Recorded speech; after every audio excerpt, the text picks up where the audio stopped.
Let me guess, you love art, you want to get better, and yet somehow, whenever you sit down to start drawing, you last about 15 minutes before you're back on your phone scrolling through the exact art you wish you could make. And most likely it's not that you're lazy or that you don't care. Your brain is working exactly how it's supposed to. It's just that it's been trained to want the wrong things. So today I'm going to explain what's happening in your brain with science. I'll share what I've figured out that's helped me essentially stop having to force myself to draw. Because despite doing this for a living, that's often been the case. So what allowed me basically to turn it into something that I genuinely crave. Let's get right into it.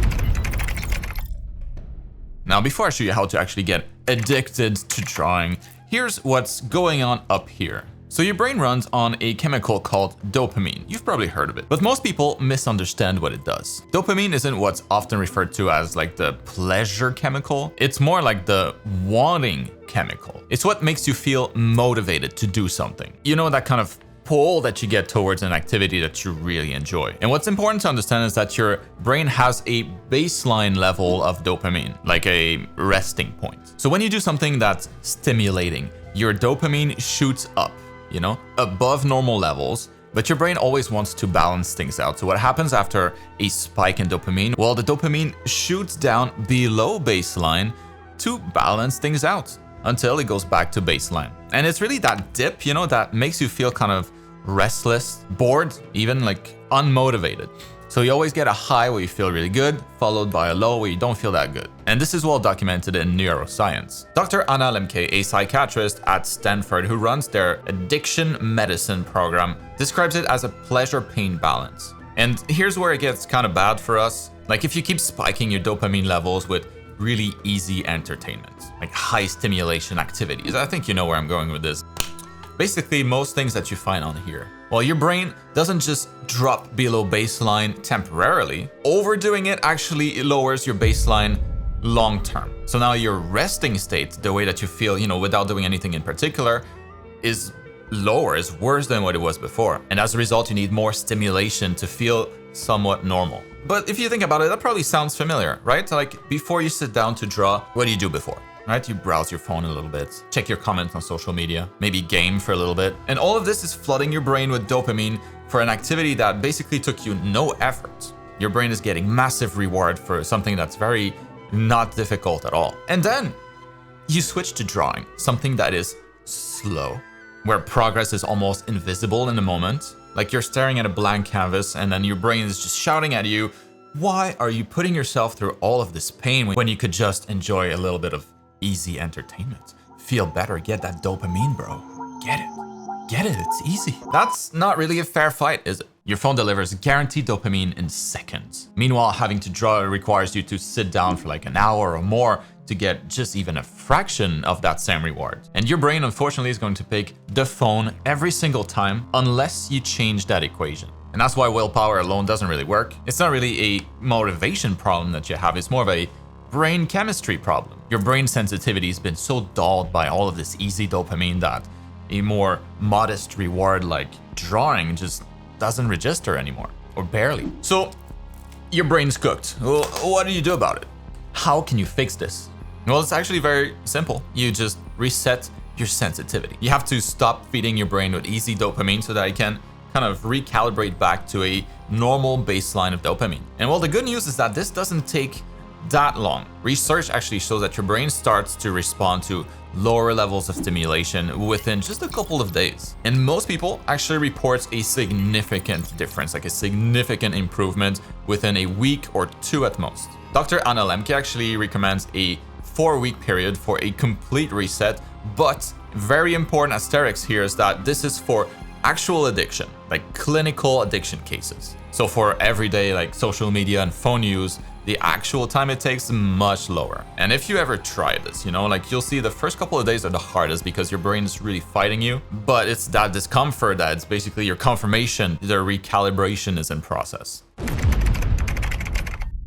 So the first and most important things is to stop starting your day with dopamine spikes. Like this was the biggest change that I made. Like the first thing I changed was to stop looking at my phone the second I wake up in the morning. And I'm sure you've heard this before. I heard it many times before I actually tried to do it. Because of course, you know, I would wake up, look at all my messages, my comments, my likes, you know, whatever. And then, oh, I feel good. Full of dopamine. Woo! And then by the time I'm ready to sit down and actually put in some work, I've already burned through a bunch of dopamine by that time. And everything all of a sudden just starts becoming like a chore. And I'm happy to report back that not touching my phone first thing in the morning actually works. Who would have thought? And it's not like I'm not touching my phone at all, right? Like I just save it for after I'm done drawing if I'm planning to draw that day. And the logic is super simple. You know, if your brain hasn't been stimulated yet, sitting down to draw should actually feel like very engaging because it's probably the most stimulating things you've done that day. So far, at least. Now, the second thing that I would highly recommend is to create what I'm gonna call a friction gap between you and easy entertainment, like easy dopamine. So basically you want to make the easy, like high stimulation stuff harder to access, while at the same time making drawing easier to access. So maybe a couple easy things you could try is to maybe have your phone charger in a different room. Maybe the room that's the farthest away from where you're actually drawing. While at the same time having maybe your tablet or your computer open at all times with your painting software loaded already, like just ready to go, you know? You think that you want to draw and it's ready, no friction. This kind of stuff might seem like it wouldn't work, but your brain is super lazy. So whatever feels the easiest to access, it's just gonna try and do that. Another thing you could do is to maybe have a sketch pad and a pencil right at your breakfast table. So when you sit down, well, it's right there, right? You don't need to go anywhere. If you feel like drawing, well, you can start drawing. So again, remove friction for things that you want to do and increase friction for stuff that it's not so good. And the more you do this, the better things get, like relatively quickly. Drawing actually starts to create its own dopamine through what you've probably heard before, but the flow state. It's, you know, when you feel like you're really locked in. That's your brain's dopamine and norepinephrine systems basically firing together because you're fully engaged in a challenging task that actually matches your skill level. Flow is your brain's natural reward basically for engaging in something that's hard but meaningful. But of course, you can only access this consistently if your baseline is not already jacked up by like really easy entertainment. Now, of course, this is also where having the right material to work with makes a real difference. Like if you sit down to draw and you don't really know where you are in your own development or what you should be working on next, well, it's much harder to get into that flow. In that case, the challenge won't match your skill level and everything will feel more like directionless, which oftentimes your brain will just read as, well, not worth the effort. And guess what? The sponsor of this video helps with that. My complete art education program, YTartschool for digital artists, solves all of these problems. Aside from containing classes that you would basically need to draw anything your mind can imagine, like all topics of art, it also comes with a week by week study guide. Everything is basically spoon-fed to you week by week so that your progress is maximized, and then you can instead focus entirely on the fun part, which is creating art, knowing that you're going in the right direction. We have over 31,000 artists in the program already, so you should definitely check it out with the link down in the video description. And also, by the way, we're just starting the big spring sale where you'll be able to get a massive discount on the entire program. Like I said, check it out down in the video description for all the details. And for all of you existing students watching, well, thank you so much. I love you. And now let me give you a couple more practical things to really get addicted to drawing. So the third thing is to use the Zeigarnik effect to your advantage. Zeigarnik? What, bro? This is a finding in psychology that explains basically that your brain obsesses over things that are unfinished, way more than when things are complete. And you can exploit this. So when you stop a drawing session, I would highly recommend that you stop in the middle of something fun, right? So when you're having fun, it's the best time to stand up and walk away from it. Like, don't wait until you're done, or don't wait until you hit something where you're frustrated and you're like, I can't do it anymore. Screw this. This would actually do the complete opposite of what you want, essentially attaching a sense of frustration with your work environment. So instead, when you feel like you're having fun, like you're in the middle of a drawing, like maybe in the middle of rendering something, walk away from it. And of course, it's something that they use all the time in like shows with cliffhangers at the end, right? Like you're in the middle of something exciting and then whoop, no more. Well, now you're basically hooked. You want to come back next time to know what happens. That's the Zeigarnik effect. So start using that to your advantage with your art. Leave things unfinished when you're having a good time. You'll see just how powerful this becomes. Now, the fourth thing is to protect the dopamine that you're getting from drawing. Now, this is something that most of you are actually not doing, I'm sure, just like I wasn't doing this for a long time, where you finish a piece and then immediately you feel the need to post it online, right? To share it with people. Like maybe refreshing the page to see if you're getting some likes or if you're getting some comments. And what's happening here is basically you're taking all of that internal satisfaction of having finished a piece of art. You're essentially replacing it with an external source of dopamine that you really can control. Like if the post does really well, at least you have dopamine out of it. Makes you feel good. But that good feeling now is associated with the app itself, not really the act of finishing a drawing. See what I mean? And in the worst case, you get no interactions online whatsoever. So now you just feel miserable because you're like, oh, I was really happy to finish this drawing, but then I flipped this immediately into something where I'm disappointed because it's not getting the reception that I was hoping for. So my recommendation here is to always keep some portion of your work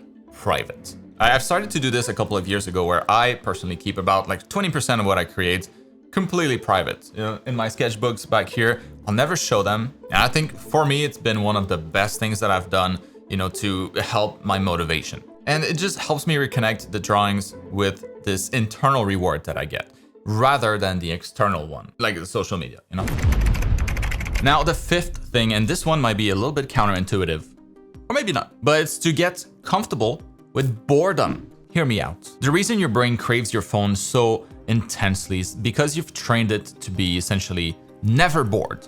You feel that time with stimulation. Over time, your brain just literally forgets what it's like to live without constant input. And this, of course, matters because boredom is basically your reset button. Like when you allow yourself to be bored, your dopamine essentially resets to a normal baseline. And Lemke recommends periods of understimulation for that exact reason. Like you don't need to go sit in a dark room and do nothing. Just don't pull out your phone every time you're just slightly bored. Like, we almost all forget about this, but it's normal to not have something to do at every moment of the day.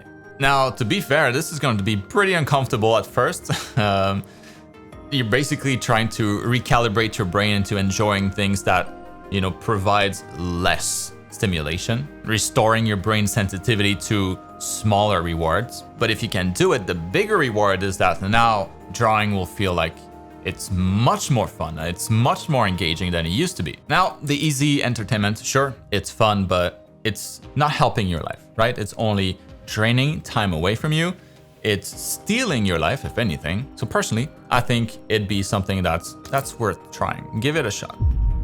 Here's what happened when I put all of this together myself. I stopped starting my day with my phone in hand. I always keep my workplace ready to go, Photoshop open, computer on. I always make it a conscious thing where I'm drawing and I'm having fun to just cut the fun, walk away from it, go do something else. This activates the Zeigarnik effect. I also stop posting everything that I create, and I let myself be bored more.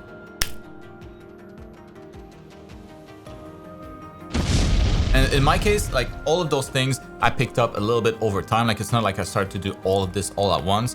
As I learned, you know, I adopted new habits, and the change really is that now I always have a ton more motivation to paint, to draw. And it's no longer something I have to force myself to do like it used to be for so many years in my career. And to me, it's made drawing the most rewarding thing that I can do in a day. So that's the trick. You don't need more motivation. You just need less competitions for your brain's attention. And now, if you're in the mood to draw after all of this, well, you might want to check out last week's episode of YouTube Art School, where we go over how to create a simple face. I show you exactly how I do it, my technique. So if you wanted to try and adopt a similar style, well, the video will be up on screen here in a second. I will see you over there, I hope.